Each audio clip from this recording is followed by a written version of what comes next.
Un tema que le he denominado el verdadero valor de todo. El verdadero valor de todo.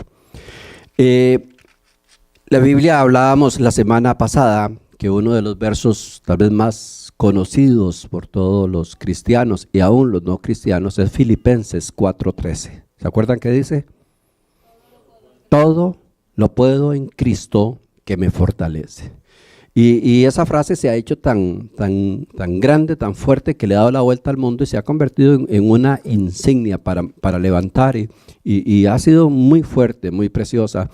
Y hablábamos que cuando Pablo está diciendo todo lo puedo en Cristo que me fortalece, él está haciendo como un recorrido de lo que ha sido su ministerio, escribiéndole a los filipenses y diciéndoles: vean, muchachos, yo sé lo que es tener abundancia y sé lo que es tener escasez. Yo sé lo que es tener mucho y no tener nada. Yo sé, y él está haciendo como y dice, pero a mí nada me preocupa porque yo todo lo puedo en Cristo que me fortalece. Con una seguridad tan grande que yo digo, qué precioso cuando alguien logra decir eso. Es que cuando una persona le salen las cosas bien, muy bien, es muy fácil glorificar a Dios. Es muy fácil sonreír y decir, mi Dios es poderoso. Pero cuando nos salen las cosas mal, deberíamos decir lo mismo.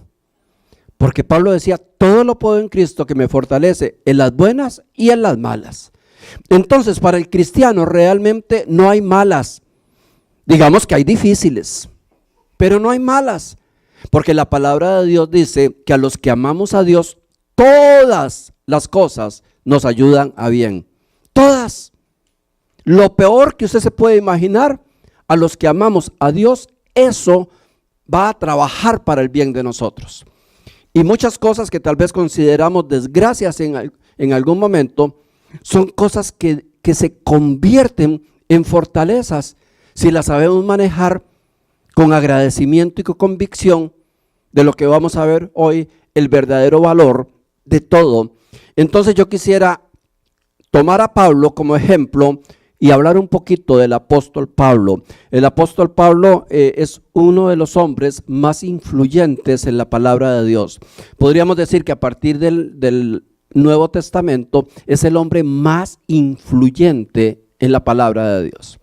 ¿Por qué? Bueno, él escribió 14 de los libros que están en el Nuevo Testamento. Es el autor que más libros escribió.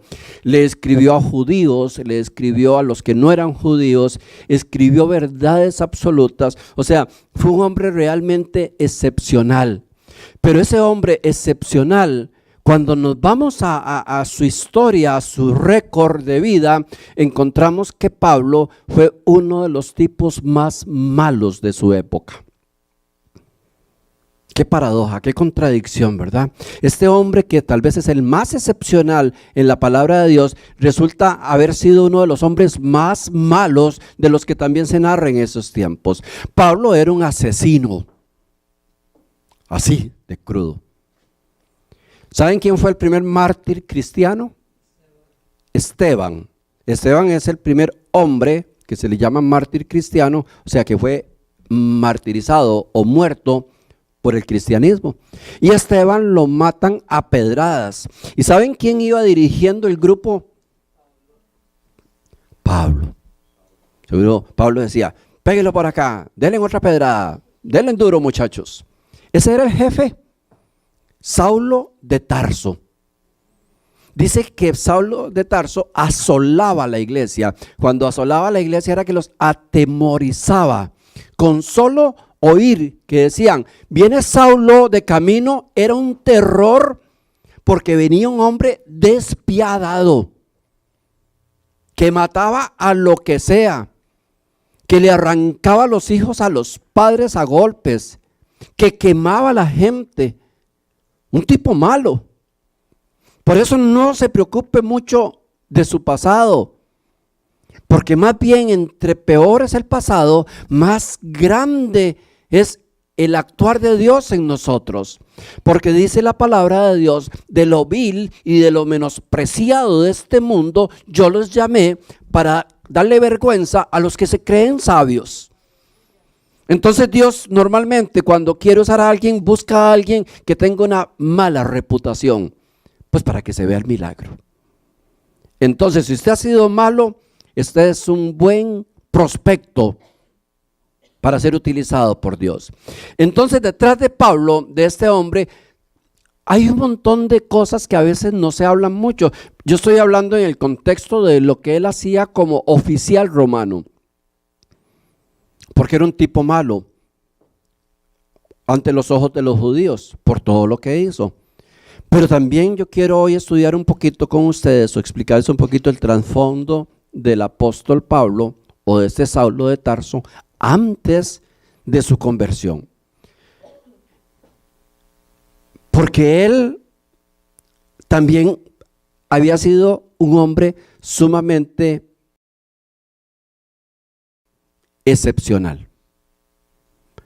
Pablo había tenido la dicha o tuvo la dicha o la oportunidad de haber nacido siendo judío, haber nacido bajo la tutela de Roma. Entonces él termina con dos nacionalidades. Pablo llega a ser un hombre que era judío, 100% judío, pero también romano, 100% romano. Y en ese momento, pues ser judío era una gran ventaja, digamos, para el hombre de fe, porque era de la raíz del pueblo de Dios, pero el ser romano representaba ser un oficial del ejército más poderoso del mundo en ese tiempo, un alto oficial. Entonces Pablo realmente había sido un hombre importante desde su niñez. Y yo quiero con esta introducción irnos a Filipenses 3, hoy obvio voy a leer para ustedes, pero ponga mucha atención. Él está escribiéndole a los filipenses por un problemita que había que vamos a tratar de hablar ahorita de religiosidad. Y él le dice en el versículo 3 y 4 de Filipenses: los verdaderos circuncidados somos nosotros, los que guiados por el Espíritu adoramos a Dios y estamos orgullosos de pertenecer a Jesucristo. Nosotros no creemos que podamos hacer nada para salvarnos. Si la salvación dependiera de la circuncisión, yo podría sentirme más orgulloso que cualquiera. Había un tema, había una discusión, porque algunos estaban diciendo que para poder ser salvos tenían que circuncidarse, le estaban diciendo a los que no eran judíos. Entonces Pablo dice, bueno, si fuera por ese requisito, yo sería el primero que fuera salvo. Pero le está diciendo, nosotros no podemos hacer absolutamente nada para alcanzar la salvación. Nada humano, sino solo reconocer a Dios como nuestro Señor y Salvador. Y comienza a explicarles, casi que a presumir un poco, dice, a mí me circuncidaron a los 8 días de nacido. Pertenezco a la nación de Israel y soy de la tribu de Benjamín. Soy más hebreo que muchos hebreos. En cuanto a cumplir la ley, pertenecí al grupo de los fariseos. Tanto me preocupaban por cumplir la ley que perseguía a los miembros de la iglesia. Nadie puede culparme de no haber cumplido la ley. Pero gracias a lo que Cristo hizo en mí, ahora pienso que no vale la pena lo que antes consideré de gran valor. Todo esto lo he dejado de lado y lo considero basura, con tal de llegar a conocer bien a Cristo, pues no hay mejor conocimiento. Y quiero que Dios me acepte por haber obedecido la ley, no por haber obedecido la ley, sino por confiar en Cristo, pues así es como Dios quiere aceptarnos. Por eso lo único que deseo es conocer a Cristo, es decir, sentir el poder de su resurrección, sufrir como Él sufrió y aún morir como Él murió. Y espero que Dios me conceda el resucitar de los muertos. Pablo está enfrentando a todo un esquema religioso. Ya había pasado, ya Jesús había muerto. Pablo es el último de los apóstoles que llega a suceder, a reemplazar a Judas Iscariote, el que había vendido a Jesús, y Pablo se convierte en el predicador del momento y en el misionero que está extendiendo el cristianismo por toda Asia y Europa. Pero él se enfrenta al poder religioso. Y cuando uno habla del poder religioso, es algo tan duro, es algo tan difícil, porque la religiosidad es como el mal aliento. Todos lo notan, menos uno. ¿Cuántos tienen mal aliento en esta mañana? Por favor, levanten la mano, no me haga decir sus nombres. El mal aliento uno no lo siente el que está a la par, ¿verdad? Y si uno tiene una buena esposa, un buen amigo, le dice, cómase una pastillita o algo, haga algo, ¿verdad? Pero normalmente cuando alguien tiene mal aliento no se da cuenta, se dan cuenta los demás. La religiosidad es igual. La religiosidad es algo que se mete dentro de la iglesia, dentro de nosotros, y nos hace ser religiosos, como lo era Pablo, y nosotros no sentimos que somos religiosos. Vea, yo he llegado a iglesias que da miedo la religiosidad.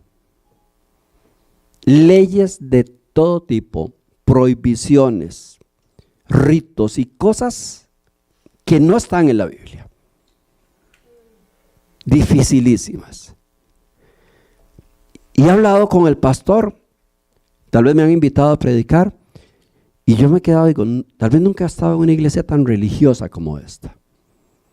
Y tal vez yo, tratando de calar un poquito en el pastor, después le digo, pastor, tenemos que sacar la religiosidad de las iglesias. Y el hombre me dice, esa es mi meta. En eso trabajamos, por eso en esta iglesia no aceptamos religiosidad. Y yo, que este bandido tiene mal aliento. Todos lo notamos, menos él. La religiosidad es terrible. La religiosidad es el abuso del legalismo para andar buscando poner reglas y reglas y reglas sobre las personas, violando, pasando por encima de la gracia de Dios. La Biblia tiene reglas para el cristiano. La Biblia tiene leyes naturales para el cristiano. Tiene leyes dadas por Dios, que cada ley tiene su compensación o su repercusión. El que transgrede una ley va a tener una consecuencia. Pero nadie se va a salvar por cumplir leyes. Nadie, ni se salvó ni se va a salvar. Entonces se mete la religiosidad y comienza a esclavizar al hombre o a la mujer y le dice, es prohibido esto, es prohibido lo otro, es prohibido tal cosa. Y cuando usted ve, está en una iglesia donde hasta estornudar es prohibido. Yo recién llegado a la iglesia estaba así como está Raúl, con los brazos cruzados. ¿Sí me entienden? Los brazos cruzados. Porque es una posición, hay un montón con brazos cruzados, ¿verdad? Espérense, lo que les voy a decir. Y yo estaba así, ¿verdad? Y estaban orando y ministrando. Y yo oré y estaba con los brazos cruzados. Yo estaba bien cómodo y orando. Cuando se me acercó una mujer con una voz así como de ultratumba, ¿verdad? Y me dice, en el nombre de Jesús, suelte esos brazos. Yo pegué un brinco. Suelte esos brazos. Porque eso es del diablo, porque un cristiano no puede tener los brazos cruzados en la Biblia, en la iglesia. Yo quedé en un temblor, ¿verdad? Y yo lo solté, digo, si no lo suelto me va a dar por la cabeza esta mujer, como bien enojada, ¿verdad?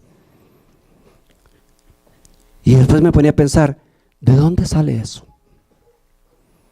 ¿De dónde sacan esas cosas? ¿Por qué vamos a una iglesia y alguien para leer la Biblia saca un manto y se lo pone encima de la cabeza? Me parece que va a ser de eso de pelos de gato y todo. ¿De dónde lo sacaron? ¿Dónde está en la Biblia? ¿Saben qué se llama eso? Religiosidad. Y las iglesias hay que luchar porque se mete la religiosidad. Yo fui a pescar con un pastor allá en mi país, de una región del interior del país, y cuando ya íbamos en la lancha, yo me quité la camisa, como pescador, ¿verdad que soy? Y casi me bajan de la lancha, porque era pecado. Me vio el hijo del pastor, y le fue corriendo y le dijo, se quitó la camisa. Y uno con estos músculos, ¿verdad? Y el pastor llegó, ese era un religioso suavezón, ¿verdad? Me dice, hermanito, póngase la camisa. A Dios no le agrada ver a sus hijos sin camisa. ¿Se imagina? ¿Cuántos duermen sin camisa? Sin pantalón, no sigamos. ¿Sabe qué es eso? Religiosidad. Iglesia, se los digo con todo amor y respeto. Casi que el 90% de reglas que hay en las iglesias son religiosidad.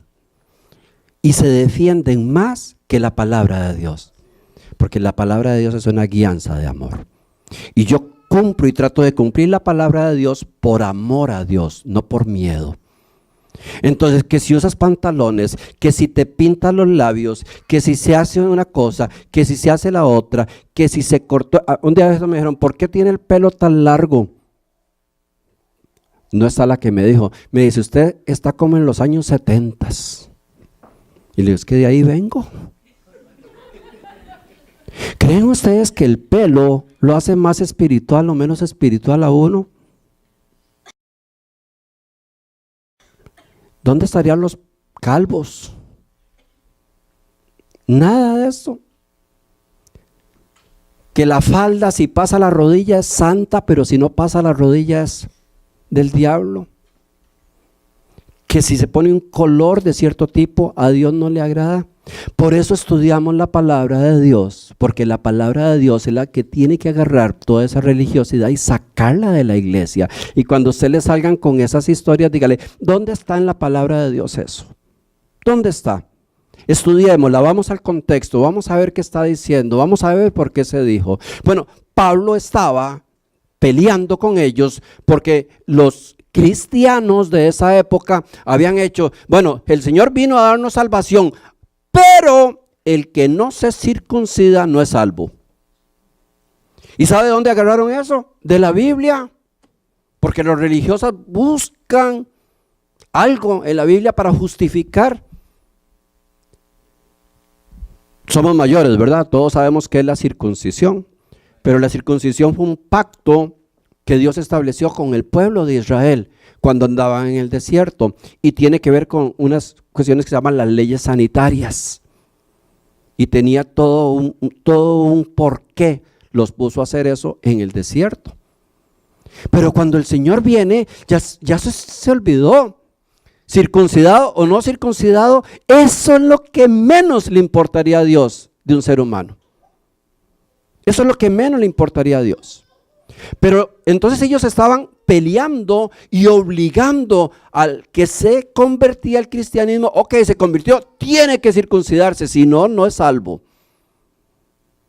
Igual a como hacen muchas iglesias. El legalismo ha servido para los abusos. La iglesia judía andaba detrás de Jesús, molestándolo día y noche a puro legalismo. Oh, Señor, hoy es sábado y sus discípulos están recogiendo espigas, y la palabra de Dios dice que los sábados no se puede hacer. ¿Y qué les dijo Jesús? Era cierto, la palabra de Dios decía que los sábados no se puede casi ni respirar, y tenía un porqué. Pero ¿qué le dijo Jesús cuando acusaron a los suyos? ¿Sabe cómo le respondió? A los que sacaban la palabra de Dios para decir, hipócritas, les dijo, hipócritas. Vea, ¿cuál de ustedes, les dijo, cuál de ustedes, si el sábado no se les va una vaca en un barranco, no va y la saca? Déjense esas payasadas, déjense de andar juzgando. Andaban detrás de Jesús.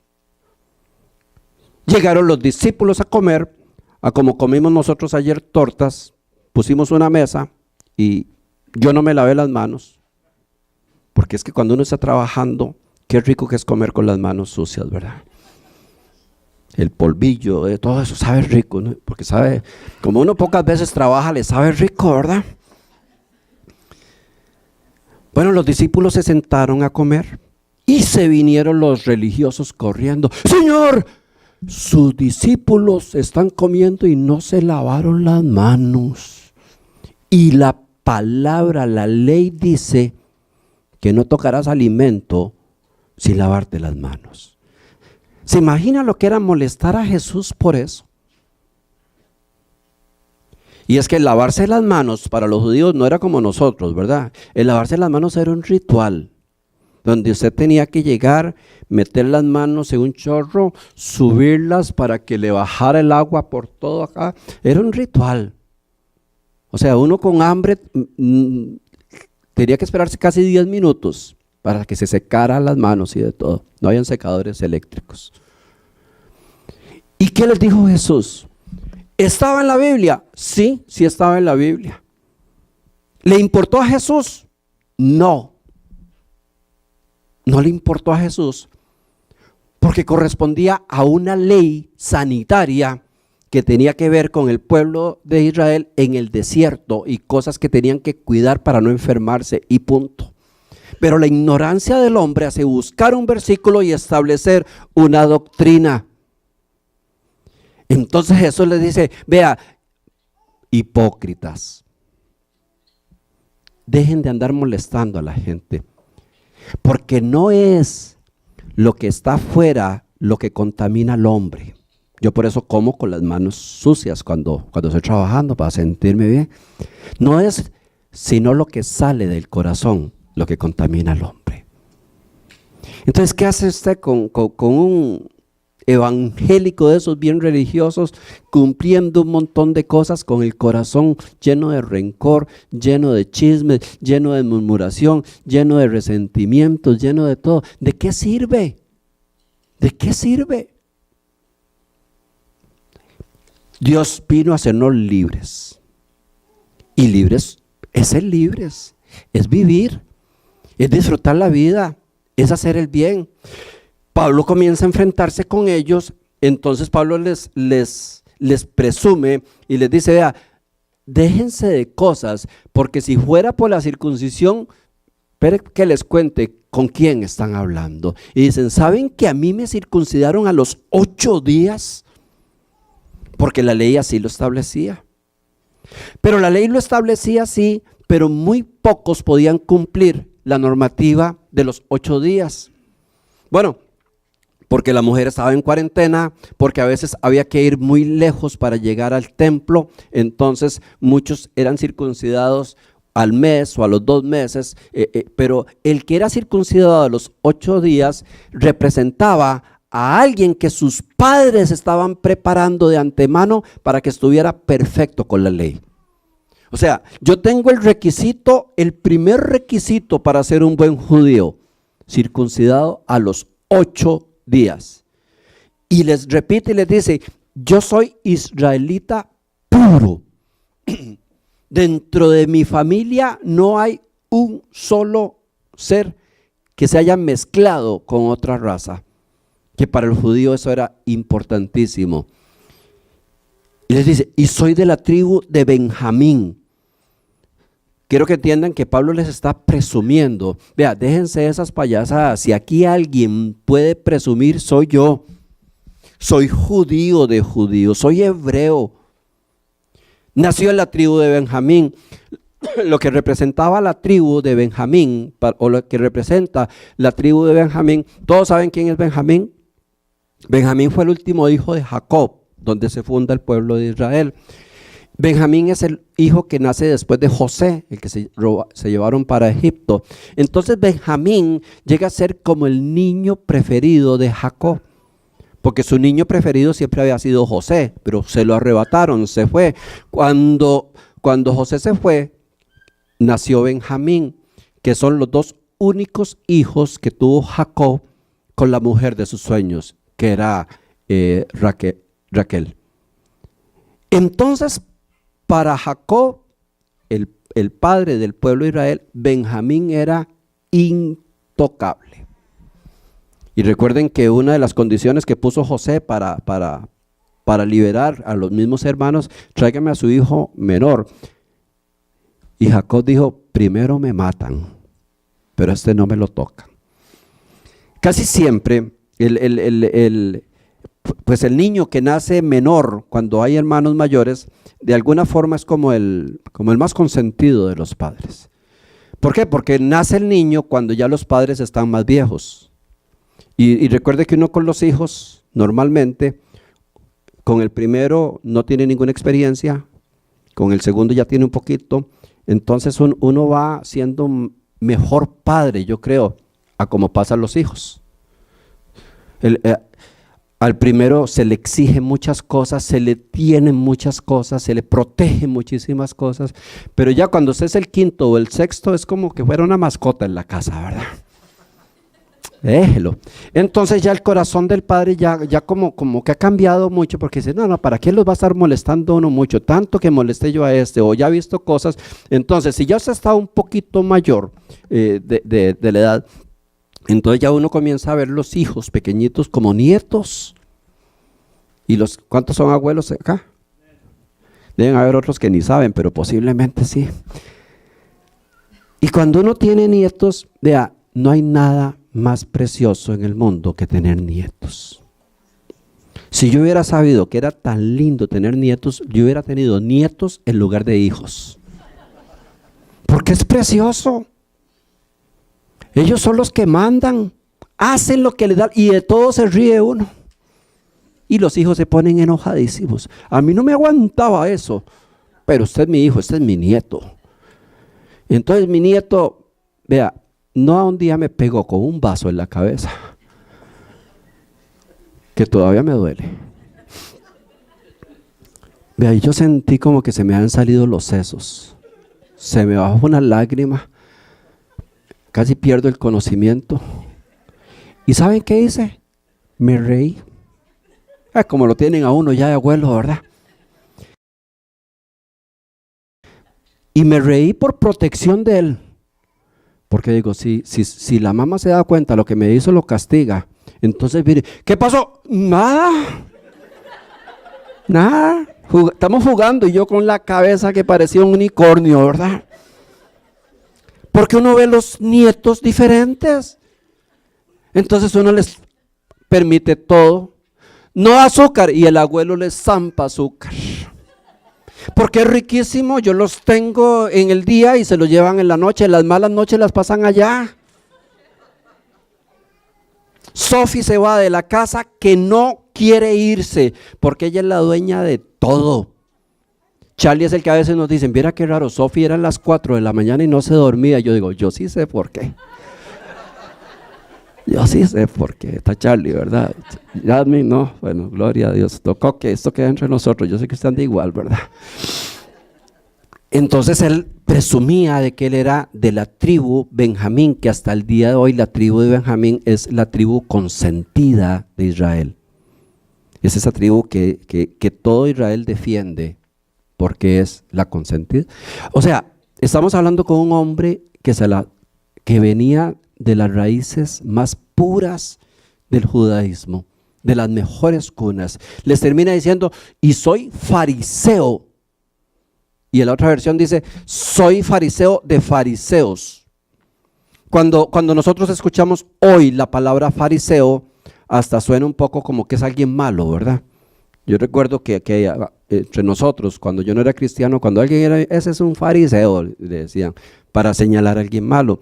Pero es una connotación tal vez un poco errónea o abusiva, porque sí habían algunos malos, pero el ser fariseo más bien representaba a una persona de alto nivel intelectual, educativo, que desde niño lo habían preparado en las Sagradas Escrituras, que sabían varios idiomas, que podían explicar la ley. Cuando un fariseo podía cumplía 30 años, se convertía en un maestro de la ley. Entonces eran personas de un prestigio enorme. La cúpula de la religión judía se conformaba como por partidos, como por grupos de pensamiento diferente. Entonces estaban los fariseos, estaban los saduceos y otros. Ahorita me acuerdo, porque no termina en eos. Eran otros que poco se mencionan. Pero entonces eran grupos de poder, de gente que tenía una gran influencia. Entonces el ser fariseo, de alguna manera, podría ser considerado casi como ser diputado en estos momentos. O sea, una persona de una alta posición, de los que decidían las cosas, de los que juzgaban de todo. Entonces, el ser fariseo no precisamente era ser una mala persona. Lo que pasa es que los fariseos se hacían súper religiosos y fueron los que anduvieron con los saduceos molestando a Jesús. Pero encima bien, el ser fariseo era un prestigio en ese momento, era alguien de alto nivel, era una distinción y era celoso de la ley de Dios. Dice, yo fui tan celoso de la ley de Dios que eso es lo que explica lo malo que fue Pablo con los cristianos, porque él no andaba matando cristianos por deporte o por maldad. Él los andaba matando según él, protegiendo la ley de Dios. Y como este grupo se estaba levantando en contra de la ley de Dios, porque su líder Jesús les decía, ya la ley no aplica, ya ahora es por gracia, ya ustedes no tienen que hacer nada para ser salvos, ya se hizo todo. Entonces les estaba matando el negocio y ellos se levantaron contra él. Entonces él como fariseo, entonces él comenzó a odiar a la gente cristiana por su ignorancia, porque estaban violándole la ley a Dios. O sea, era tanto el celo que él tenía por Dios que lo convirtió en un criminal. No era un criminal, digamos, por maldad, sino por convicción de fe. Era un radical, pero tenía el corazón correcto. Y una de las últimas características era que él tenía doble ciudadanía. Entonces era judío y era romano. Y como judío estaba prácticamente al máximo nivel de los judíos, pero como romano también, porque había escalado militarmente y había llegado a ser un alto oficial del ejército romano. Entonces yo quiero que usted se imagine a ese tipo de hombre, con esa pedigrí, de dónde viene, con esa educación. Posiblemente todo eso lo hizo un hombre sumamente poderoso económicamente. Y todavía con la prestancia de ser un oficial romano. Es que si fueras o si fuéramos alguno de nosotros comandante del ejército de los Estados Unidos, ¿cómo caminaríamos, verdad? Nos sentiríamos seguro superior al resto del mundo. Pues así era él. Y Pablo cierra todo su historial porque estaba hablando con religiosos. Dice, a mí no me vengan ustedes a impresionar con legalismos, porque vea quién soy yo. Conozcan quién soy yo. El que les está hablando no es ningún cualquiera. Es un hombre que los revuelca en cualquier área a ustedes.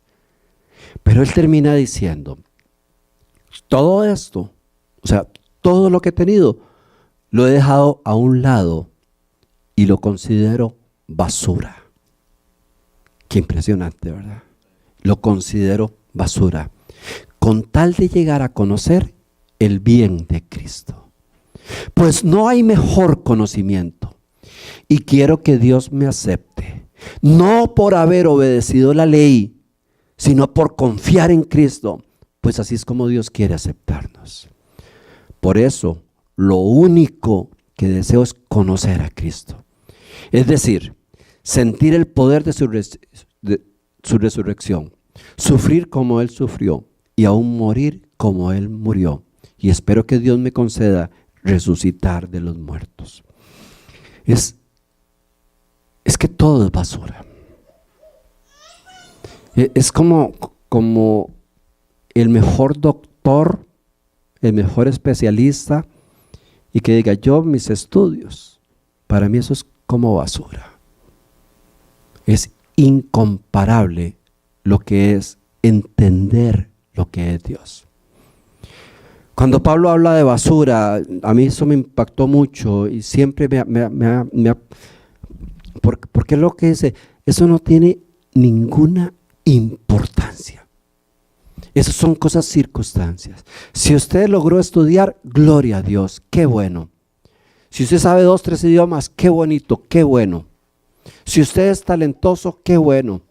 Si usted tiene un vehículo del año ahí, qué bueno, cuánto me alegro. Si tiene una buena casa, si tiene un buen... Todas esas cosas son buenas.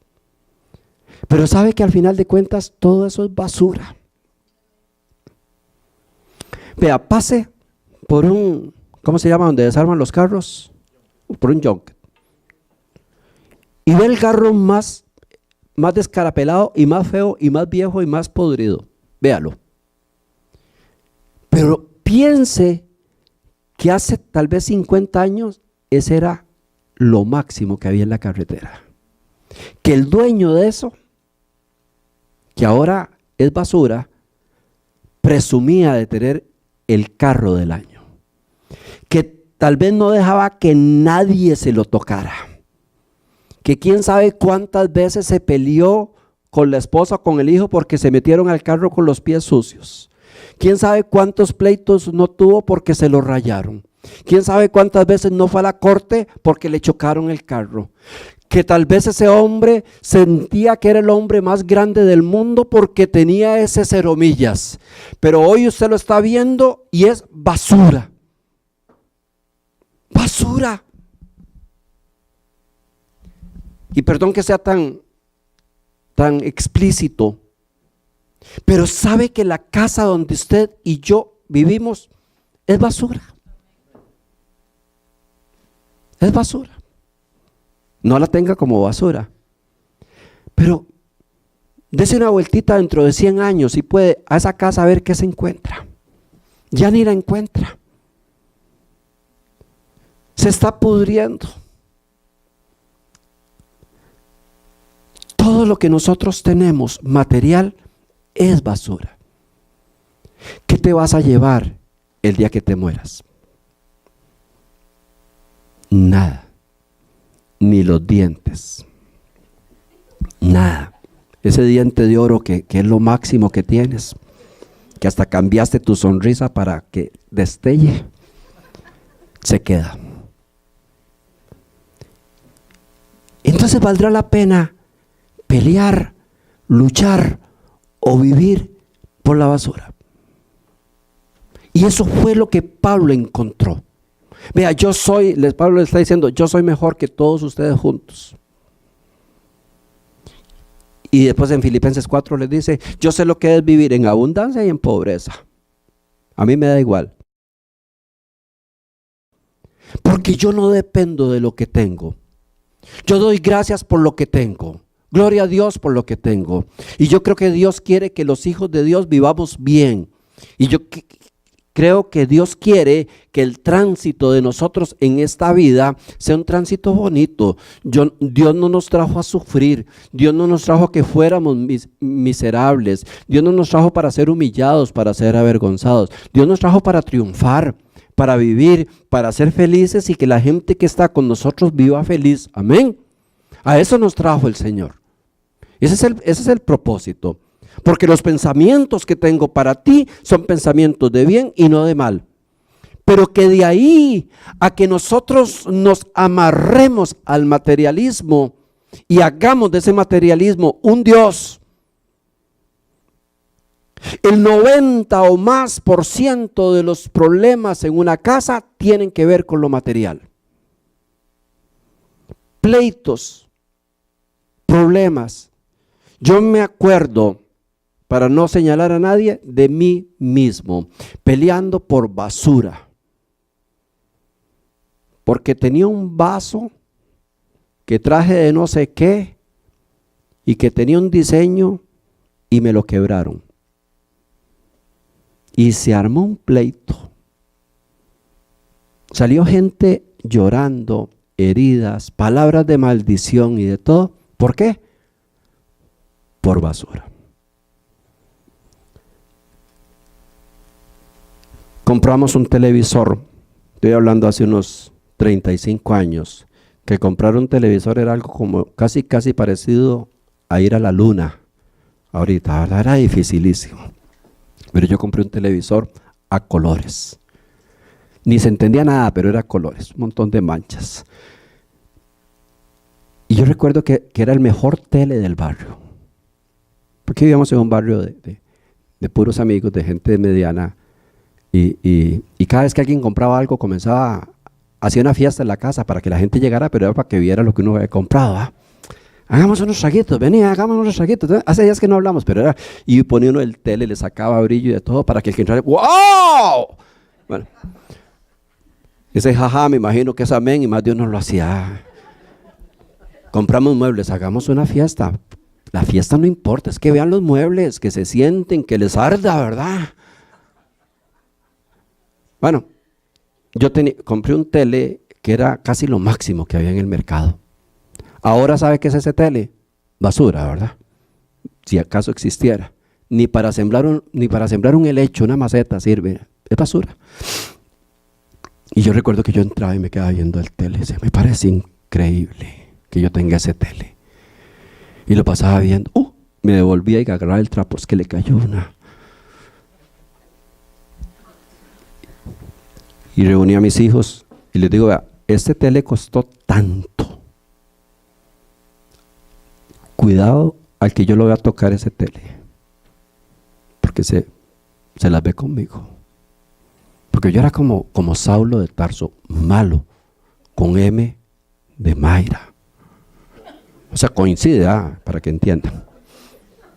Puedo hablar porque no está, ¿verdad? Gustavo también se ríe, ¿verdad? Porque la M le calzó también. Entonces yo amenacé a mis hijos. Ese tele nadie lo toca. ¿Y saben qué es esto que tiene? Control remoto, que ustedes ni saben qué es eso. O sea, ese tele no hay que ir a tocarle las perillas ni nada. Ese tele yo desde la cama le hago así y se enciende. ¡Wow! ¿De verdad, papá? Sí, pero solo yo, ¿verdad? ¿Sabe cuál era el control remoto que tenía antes de ese? Mi hijo mayor. Pues yo estaba sentado, oiga, súbamele el volumen, y iba el otro a subirle el volumen. Bájale un poquito, y iba el otro, baje. Cámbiame, ese era el control remoto, pero ella ahora tenía uno eléctrico. No me lo tocan. Y yo entraba a la casa a ver si tenía las manitas de alguien. Una loquera, algo terrible, enfermizo. Y llego un día y encontré un clima medio tenso en la casa. Medio tenso. Y ya vi que mis hijos como que me sonreían de lejos. Y Mayra trataba de sacarme de la sala. Vamos a ver el patio, vamos a ver. Y uno ya uno dice, no, aquí algo pasó, ¿verdad? Fui y revisé el tele por todo lado. Estaba completo. Por lo menos lo que pasó no fue con el tele, digo yo. Me senté en el sofá y agarré el control remoto. Y yo sentí que se me salió el corazón. Mi hija mayor, Helen, había mordido la tecla de encendido y la arrancó. Lo que había, donde era el botoncito rojo, había un hueco. Yo sentí que me habían sacado la sangre. Y a mí me duele, yo lo digo jocosamente, pero si ustedes hubieran estado en ese momento, qué cosa más terrible. La clase de pleito que se armó en la casa. Las maldiciones que yo dije. El montón de barbaridades que le dije a mi hija, a mi esposa, al que se arrimara. Le dije las peores palabras. No los golpeé porque tal vez no tenía esa práctica, pero a lo mejor los hubiera golpeado. Recuerdo que Helen quedó tan traumada que todavía tiempo después ella se iba a sentar y si veía que estaba el control, se iba y se sentaba en otro sillón. por un trauma. No se atrevía ni siquiera a estar cerca. Por basura. Por un televisor que terminó en un basurero. ¿Cuántos de nosotros no hemos herido a los nuestros por basura? ¿Cuántos matrimonios nos han peleado porque la esposa botó o se le quebró algo, o el esposo porque le rayó el carro, porque le hizo algo? ¿Cuántos de nosotros no hemos luchado por basura? Gente en los tribunales demandándose por basura. Ese es el valor de las cosas. Y a mí me impresiona Pablo cuando dice: vea, yo todo lo que tengo para presumir lo he considerado por basura, porque ahora he conocido a Jesús, a Dios, lo que realmente importa y lo que realmente es eterno. Yo le doy gracias a Dios por el carro que nos ha dado. Pero si se le cae un rayo, que le caiga. Si se lo roban, se lo roban. Si lo espedazan, lo espedazan. Me dolerá como un bien material, pero inmediatamente recordaré: si eso es basura. Lo único es que no le ha llegado el día de tirarlo en el basurero. Pero ¿por qué voy a maltratar?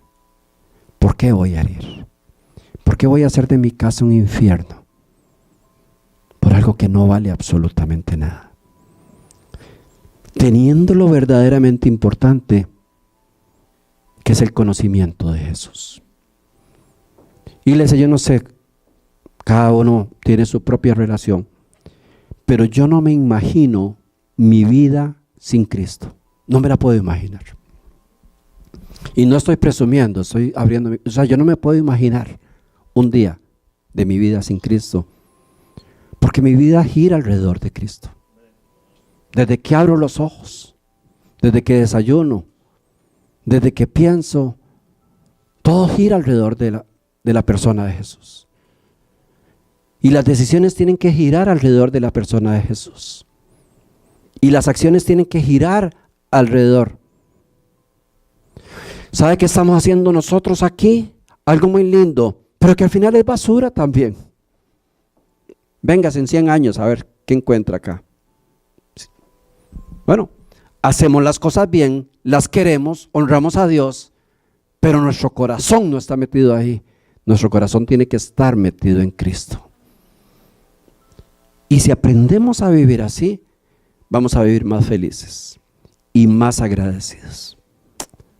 Y ojalá poder decir, como también dijo Pablo en Filipenses 1, para mí el vivir es Cristo y el morir es ganancia.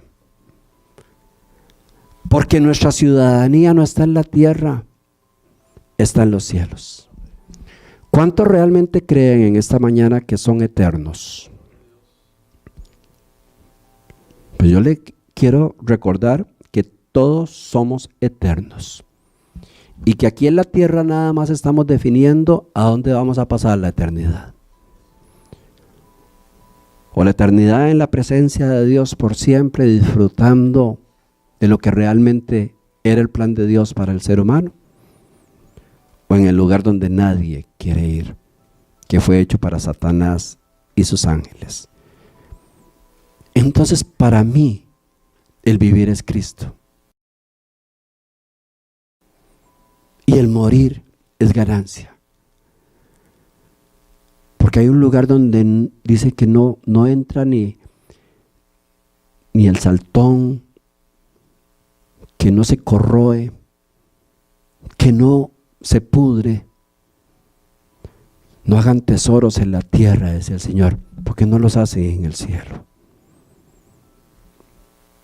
Pero ¿por qué no comenzamos a disfrutar de la vida eterna aquí en la tierra? Tenga a Jesús como su verdadero amigo. Le garantizo que es el único que no le va a fallar. Porque hasta su propio papá, su propia mamá, sus hijos y su esposa le fallan. Pero Dios nunca. Dios nunca. Póngase en pie, por favor.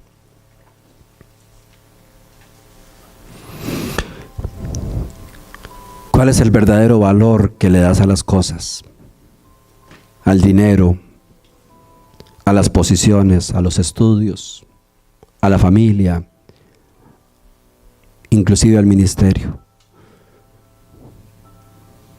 Si son cosas que empiezan y terminan. Dentro de 50 años, si el mundo existe, posiblemente ya la mayoría de los que estamos hoy aquí ya no estamos. Y estoy poniendo un margen bien largo, ¿verdad? Y estaremos donde realmente importa, donde realmente es especial, donde fue el plan de Dios hacernos. Entonces, ¿por qué no pensar en eso? Yo le invito a que usted le dé gracias a Dios por todo lo que Dios le ha permitido tener, pero que dé ese paso a decir: Señor, gracias, pero yo sé que todo eso es basura. Ahora lo disfruto, pero yo sé que eso es basura. Nada de eso me va a quitar mi relación contigo, Señor, porque es así, es por siempre. Yo quiero vivir para Cristo. Yo quiero que usted viva para Cristo, no para una religión, para Cristo. Que desde que usted abra sus ojos y los cierre, piense en Él. Que se enamore de Jesús. Que lo tenga presente en todo tiempo y en todo momento. Porque eso fue lo que encontró Pablo, que lo hizo realmente el hombre feliz y el gran hombre que hoy nos bendice a través de la historia. Oremos.